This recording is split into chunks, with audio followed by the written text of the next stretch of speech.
Yes, children, we are continuing with your chapter, The Enemy, at page number 29. We come to know that Sadao was worried that what servants would think when they are going to see that this intruder or a soldier from American army is there, and who are their enemies, and they will be also in trouble. So what he did is he asked his wife that what about the servants, to which his wife responded, we must simply tell them that we intend to give it to the police, as indeed we must, Sadao, we must think of the children and your position. It would endanger all of us if we did not give this man over a prisoner of war. Certainly, Sadao agreed. I would not think of doing anything else. Now here, they both were aware of this fact that they have a very good position in society. He's a doctor, he has very good position, and they are also thinking about their children. As a common man, every man thinks about their children first. So they know that if they will be caught with the enemy in their house, they will be also they also will be they will also will be punished for this offense. So for keeping an enemy at their home. So they were worried for this, because they should not keep a prisoner of war at their home. And Sadao agreed with this suggestion, because but she is trying to tell her husband that we can help this man, but we are going to tell this thing to our servants that we are not basically helping him. After, when he'll be okay, we'll be handing over this man to police. So it is not their intention to save this prisoner here. So Sadao agreed to this, and so he is actually don't want to do this. Sadao internally don't want to do it. So his position is very awkward. He is being a doctor. He cannot leave that man, and as he was his enemy, he don't want to even help him.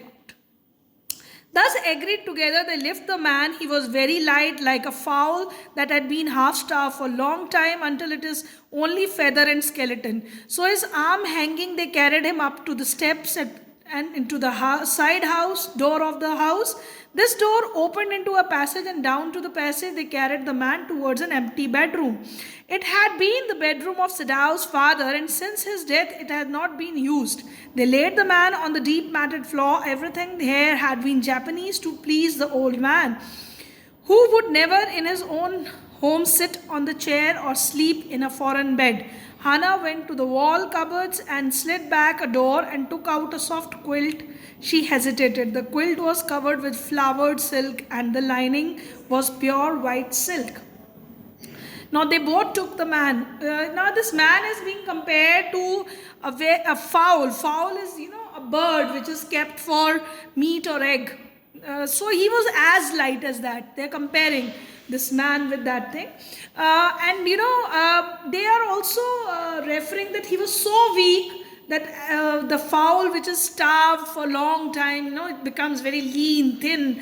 So that kind of condition was with this man. So that also, this part shows the comparison of this man with the fowl shows that how worst his condition was, that he is in such a bad condition at that moment.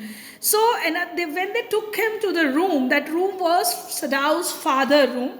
And as we know from the earlier part of the chapter also, that Sadao's father was a typical Japanese man who loved his culture and traditions so much. So this room reflects that.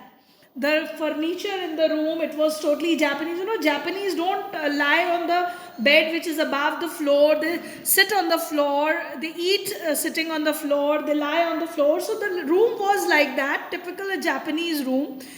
So no touch of foreign goods was there in his room, because he was a man who loved Japanese culture. So this part of the chapter also reflects his father's love for his culture and tradition.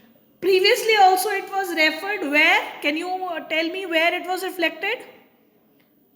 When he, about his marriage, he was referred that he only wanted that his son should marry person who should be pure in race, that means she should also be Japanese. So this kind of questions definitely do come in the examination, so be particular about that. This was, she took out a silk, very good, nice kind of flowered quilt from the cupboard, and she was hesitating because that man was very dirty and the quilt was very nice with silk. He's so dirty, she murmured in distress. Yes, he had better be washed, Sadao agreed. If you will fetch hot water, I will wash him. I cannot bear for you to touch him, she said. We shall have to tell the servants he is here. I will tell Yumi now. She can leave the children for a few minutes and she can wash him. Now, he know that the condition was very bad. Maybe he was bleeding and dirty, so they wanted cleaning up because he has to operate on him. So he asked his wife that if you can bring some hot water and wash him. So he cannot. She says that she cannot bear to touch this dirty man who is also their enemy. So she asked. She thought that she would be calling a servant in and she would be cleaning. And so we come to know the name of the servant here, that is Yumi. Sadao considered a moment. Let it be so, he agreed. You tell Yumi and I will tell the others. Now this is how they wanted to inform their servants. They have brought an enemy to their house. So he said that you tell this thing about this enemy to this Yumi and I will tell the other servants. But the utter pallor of the man's unconscious face moved him first to stoop and feel his pulse. It was faint, but it was there. He would put his hand against the man's cold breast. The heart too was yet alive. So this paragraph reflects his humanity. Utter pallor refers to complete dullness, pale color on his face. Man looks very dull, weak when he might be suffering or he is ill. So his condition was also worst. So that's why the condition which his face was reflecting forced Dr. Sadao to first check his pulse, whether he is live or dead or whatever he wanted to feel. It melts at heart. Moved him means it melts at hearts. And so he wanted to he bent on him and then he checked his pulse. It was very faint, the pulse was very faint, and then he checked his chest area to check that whether his heart was working, he was alive. So then he went to the servant. So he will die unless he is operated on, Sadao said, considering. The question is whether he will not die anyway. So as a doctor, he immediately checked that whether this man is feeling is live or not, whether his heart is working or not, and he immediately gave this decision that he is to be operated on. He needs operation immediately. Hana cried out in fear, don't try to save him. What if he should live? They know that if she don't want that this man should be saved by operating on, so she said he should not live. What if he should die? Sadao replied. He stood gazing. Now Sadao said if he dies, what would happen? He's thinking about that. Down on the motionless man, this man must have extraordinary vitality or he would have been dead by now. But then he was very young, perhaps not yet 25. Now this man whose condition is not good, is the worst condition, he said that this man has extraordinary vitality. Vitality here refers to the energy to live in, that positivity inside a man to live. So he has survived the worst condition. You know how enemies are treated in army or something like that. He is a prisoner of war. So that worst condition he has survived. So the doctor believed that he wanted to live. That energy is inside him to live his life. So he was not yet 25. So he wanted that, he believes in that he is going to live. You mean die from the operation? Hana asked. Yes, Sadao said. He said that he is very young. he's not going to die with operation, because our immunity become weak in old age. In our young age we have strong immunity, energy to live, and this man has that energy, and that is why the doctor reflects this, that he cannot die from operation, maybe some due to some other reason, but not because of operation. Hannah considered this doubtful, and when she did not answer, Sadao turned away.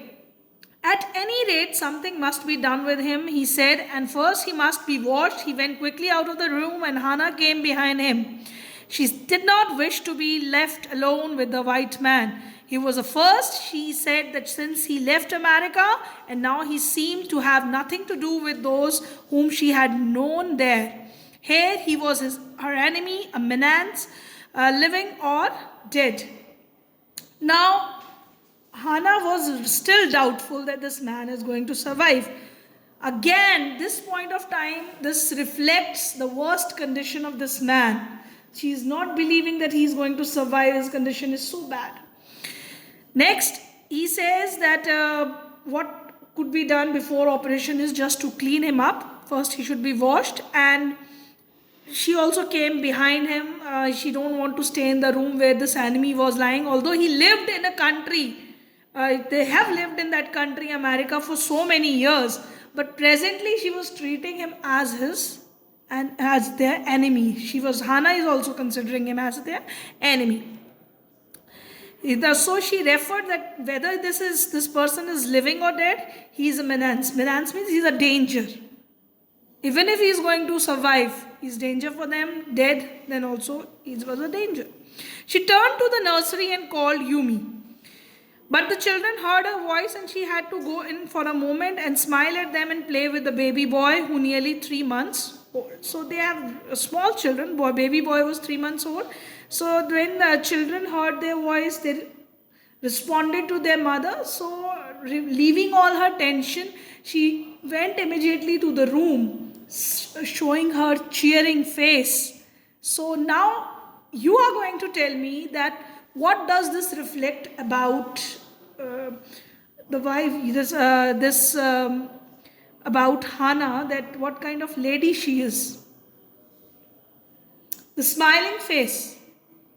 Although she was in trouble, but she don't want that her baby should see that she is there. Exactly. She don't want that her baby should feel that tension on her face. She don't want to give that tension to her children. So that reflects being a good mother. So she went inside smiling, playing with its children.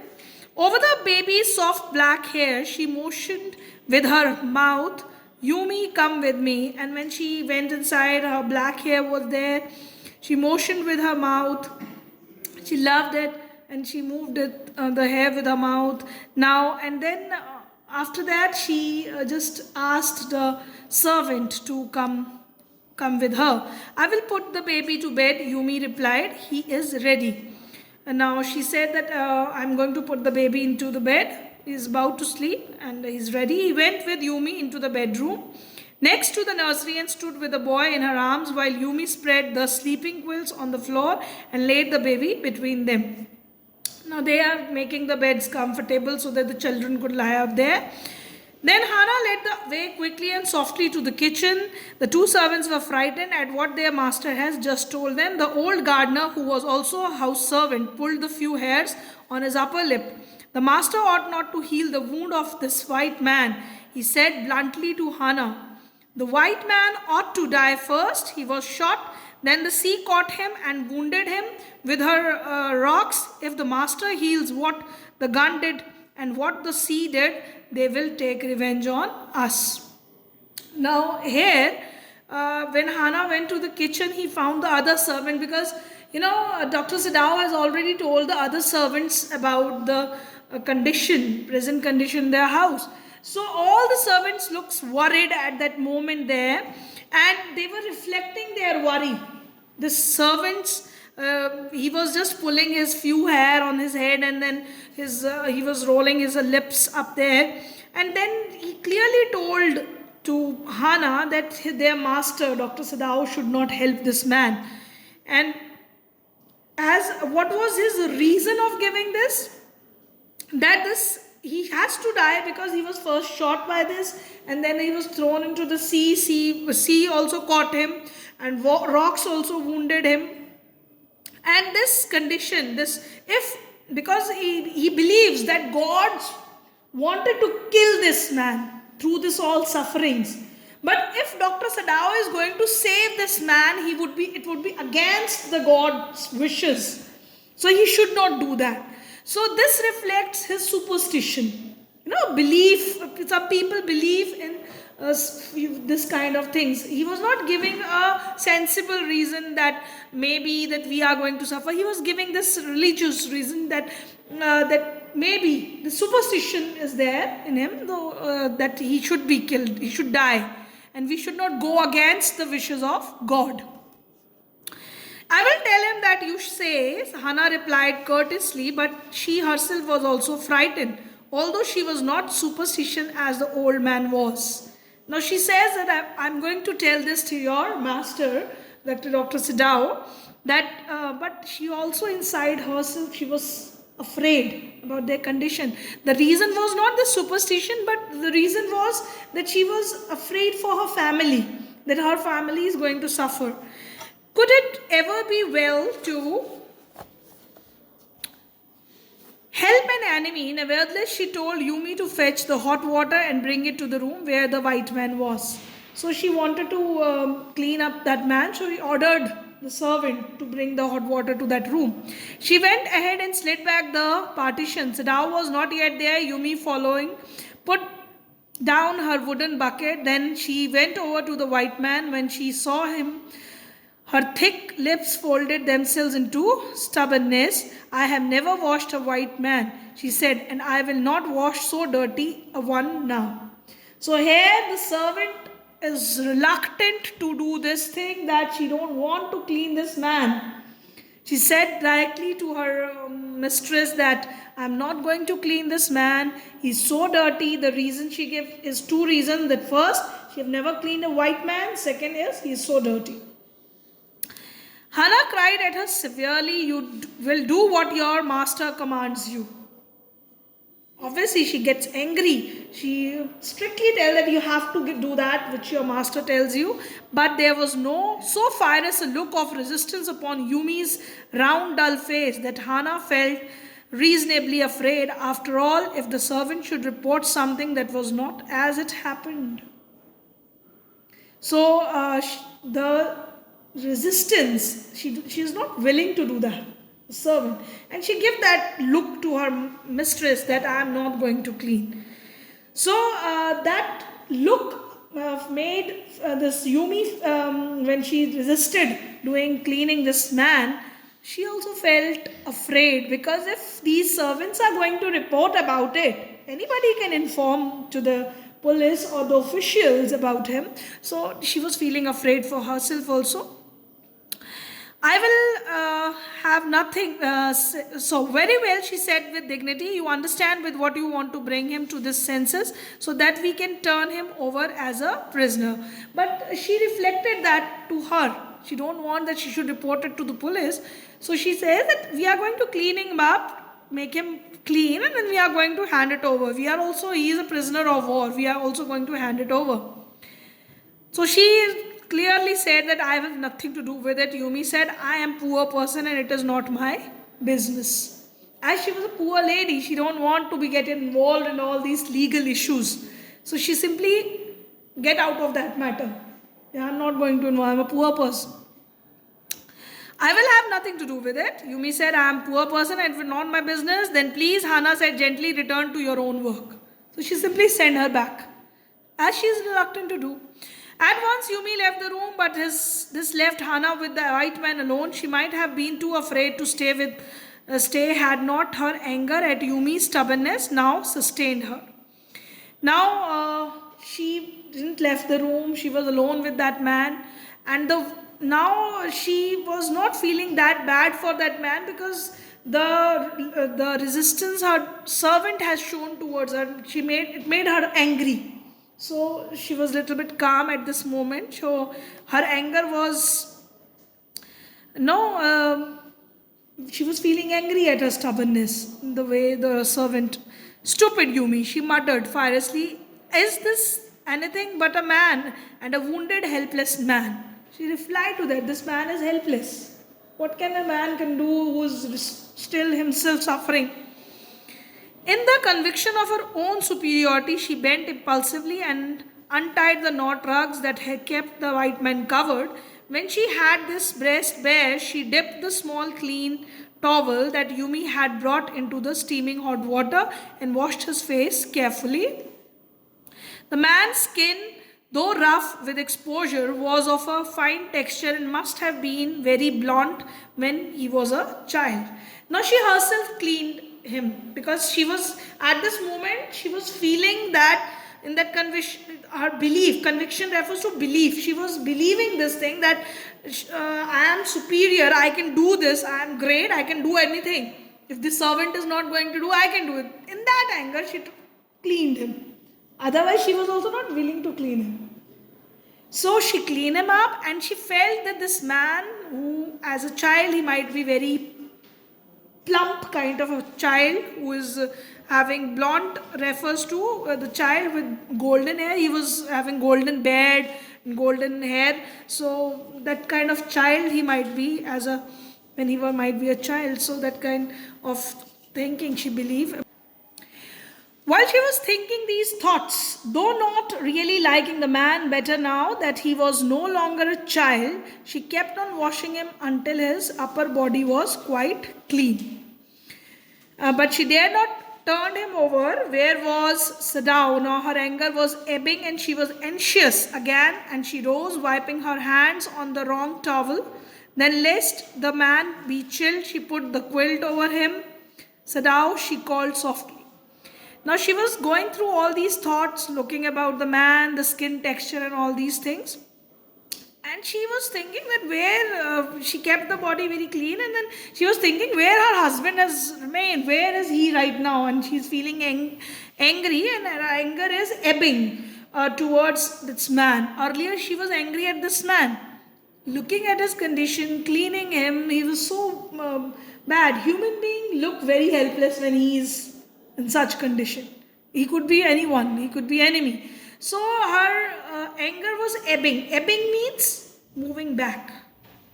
Just as the waves come to the sea, they move first towards you and then they ebb back. Ebbing means moving back.